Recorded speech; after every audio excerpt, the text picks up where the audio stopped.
Doktor, lutein gamis ni makan berapa lama baru nampak kesan? Soalan yang sangat baik. Ramai orang bertanya benda yang sama dan saya faham kenapa. Bila mata makin kabur, bila mula nampak bayang atau susah nak baca, kita mesti nak tahu, boleh pulih tak? Dan bila? Dengan pengambilan hanya 2 kapsul lutein gamis setiap hari, anda boleh mula nampak perubahan seawal 7 hari sahaja. Ya, 7 hari. Penglihatan mula jadi lebih jelas, mata rasa lebih segar, kurang kering dan tak cepat letih macam sebelum ni.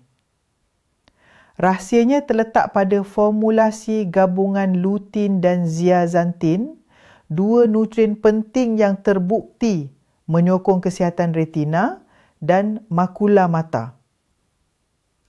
Formulasi ini bukan sebarangan, ia dibangunkan berdasarkan kajian dari Amerika Syarikat dan disokong oleh pakar dari Pusat Mata Malaysia.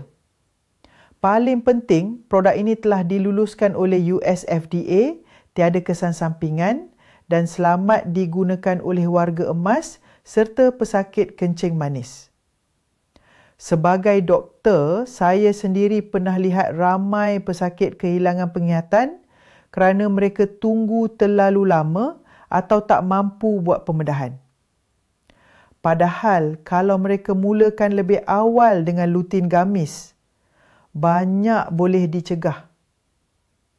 Bayangkan anda boleh lihat wajah anak cucu dengan jelas, membaca tanpa perlu kacamata dan bergerak di rumah tanpa rasa takut tersandung atau jatuh.